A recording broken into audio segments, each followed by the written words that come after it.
Hey guys, Neptune here, and today I want to talk to you about mixers and how to use them. So when you first look at it, the mixer seems pretty daunting. There's a lot of knobs and buttons and things that you're not really sure how to do. But when you dig a little bit deeper, it works out that it's pretty simple to operate. So instead of just looking at all these knobs and not knowing what to do, just think of it vertically. So each fader is its own separate channel. So each of the knobs directly above the fader pertains to that channel. So when you go to the next one, all of these knobs have the same function as the ones over here, just for a different channel. So if you can understand the basics of these knobs on one channel, it'll apply all the way across the board. So let's just look at the first channel, and I'll go start at the top and work my way down, and I'll show you what's going on here. So to start out at the top, you have your input, so XLR, a 1/4 inch. You can have your microphone plugged into this, guitar, bass, whatever instrument, and that's the signal gets sent here first. And there's a preamp in it for volume. So the gain knob here affects the input level, how hard it's hitting the preamp. So if you're recording with a condenser microphone, your signal is probably going to be kind of low. So you can turn the gain up from there, turn it down if it's too hot, set your initial level with the gain knob. Moving down from there, I'm going to skip this knob because most mixers don't have it. It's a one knob compression dealie. I don't know, I haven't really found too much of a use for it, but I have it. So, but most mixers don't, so we're going to skip that. These next 4 knobs here, the kind of bluish color, pertain to EQ. So your top one being the high frequencies, this one being the middle frequencies, and the mid has a selectable frequency, and then the bass. So the numbers are going to vary, but most analog mixers work this way. Probably can't see it, but the high one says high 12 kilohertz. So basically that means that the central frequency is 12 kilohertz, and by moving this to the right, you're boosting that frequency and the surrounding ones, or you can cut it. With the mid, you can select the frequency. It's from 100 hertz to 8 kilohertz. So you can boost or cut a selectable frequency in the mid range. And then this bottom one, the low, is 8 hertz or 80 hertz. So you can boost or cut that. It's fairly useful, especially for live applications. If I'm recording to a digital audio workstation, I tend to leave those alone. I can do the EQ in the box, so I'm not locked into whatever settings I have. So moving down from there, we have these red and orange knobs, and these are the auxiliary and monitor sends. This top one is a monitor send. So if we go up here really fast to some of these, you can see this here is it's a monitor output. Can't really say it, but it says mon out, stands for monitor.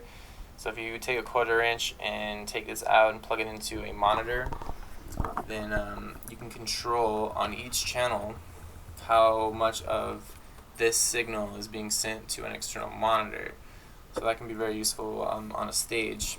The next one down is your auxiliary 1 send.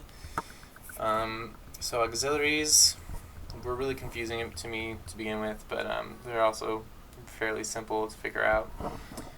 We go back up here, and these 2 outputs are auxiliary sends. The channel 1 and channel 2, channel 1 being here, channel 2 being here. So I take a 1/4 inch out, and it's send the auxiliary, and this gets routed into my multi-effects processor. So I have all these kind of effects in here. The output of that is stereo, so it comes back to the auxiliary returns, which is these 2 knobs or cables. So basically, if I want an effect from that unit, I turn this up. It's going to send the signal from this channel, whatever the input here is, to the auxiliary send up here into the multi-effects processor, and then it's going to come out of the multi-effects processor back into the stereo return, and then it's going to continue down the chain on the channel. So if I want to reverb from there, I can set it that way. This orange knob actually does the same thing. As you can see, I'm only using the top tone. If I had it something else I wanted to use hardware wise, I could route it that way. But it's a different color because this mixer has its own built-in effects processor, so I can actually pull up effects from the mixer itself and route it or have it as an aux send, so use effects from that, or as another aux send to another hardware device. So those are really useful. Going down from there, this knob here is panning, so it basically sets the stereo imaging. If you want something to be hard left, come out of the left monitor. Same thing with the right. And then we have our mute button here, which mutes the channel. No signal will pass. And then past that, we have the fader, which most people would associate with volume, but it's really the output volume. The gain knob being the input volume, and then this one being the output. So after everything gets passed through this signal chain, this is the level you set for the output. And then these buttons here on the side, there's a solo button, a sub, and a main. Solo, if you hit that, it's going to mute all the other channels and just allow this one to pass. And then sub and main.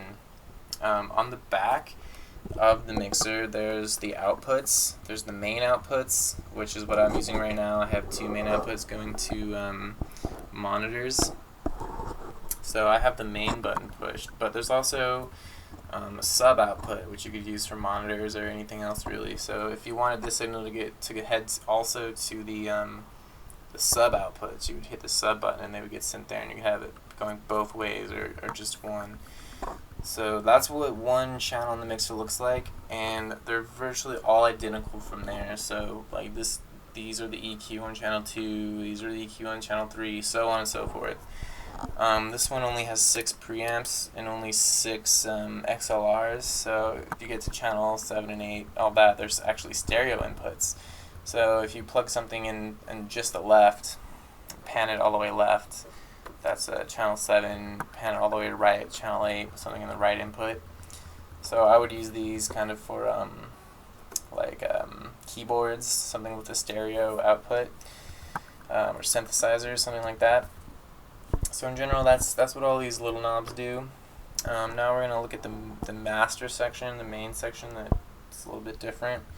This red fader here is for the monitor output. So going back to the top on the monitor, if say channel 1 is vocals and channel 2 is guitar and bass, channel 3, something like that.